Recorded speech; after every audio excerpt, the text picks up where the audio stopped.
And the truth of the matter is, like, Trae Young is just special. Trae Young is a generational type of player. He's been the best player at every level that he has played in high school, college, and in the NBA. He came in, hit the ground running, and that's why this is the Luka Doncic and the Trae Young situation. When they first got drafted, everybody talked about, how the Atlanta Hawks made a terrible mistake for giving up Luka Doncic. That trade that happened in the past is going to go down in the history of the NBA. It's probably the most evenest trade in the history of the game, because I believe that not only is Luka Doncic a MVP caliber player and is going to have MVP potential for the next decade, so is Trae Young. He is that special.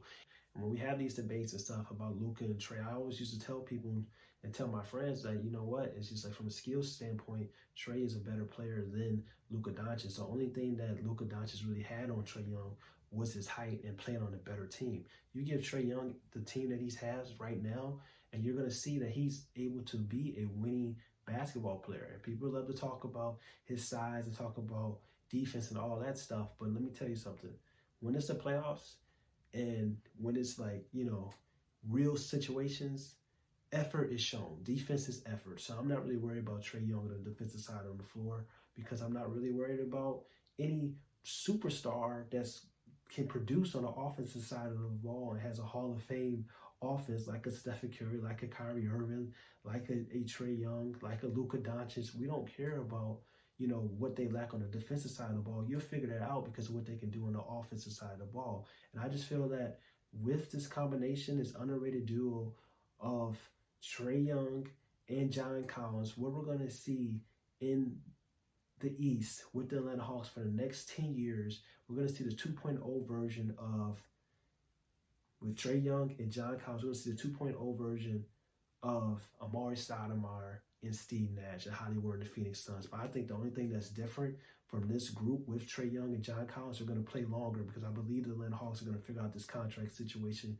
in the offseason with John Collins. I think they're going to have Trae Young and John Collins for the next 10 years. And I also believe that Trae Young's game is going to be better than Steve Nash overall over the course of his career, because of his shooting, his scoring ability, and you combine that with his passing ability as well. And Trae Young is a 4-level scorer. There's only about 3 other 4-level scorers in the NBA after Trae. You got Trae, Damian Lillard, Stephen Curry. I may be missing somebody else. But Trae Young is exciting. Trae Young is energetic.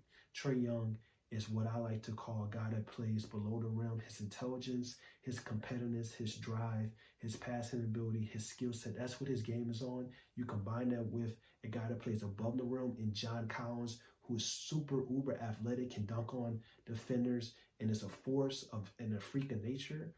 That pick and roll is going to be phenomenal for the next 10 years, especially in this era where, you really can't play defense, or really everybody's up and down the basketball floor. Then you combine that with the pieces that they have, with the young pieces and the pieces that they got this offseason.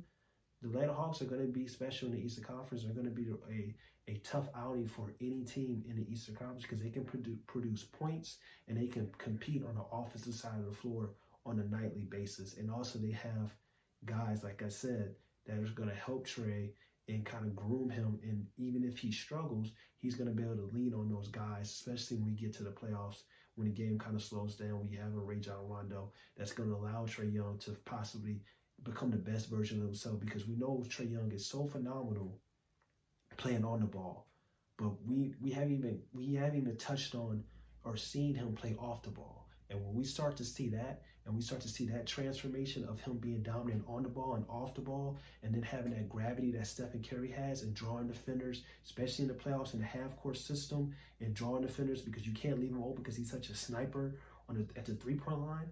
He's gonna really truly unlock his game. We haven't even seen that yet. So, and that may happen this year, that may happen next year, but it's gonna come. And then we're gonna be talking about how Trae Young is a complete basketball player, and how Trae Young is gonna be winning possibly an MVP this decade, or maybe even multiple MVPs this decade, and being the best point guard in the league someday. That's how great Trae Young is going to be, and that's how special I believe the Atlanta Hawks are going to be in the future. And as of right now, I think they are the real deal, and I think they're going to be a top 4 to 6 seed in the playoffs if they keep producing and if everybody stays healthy.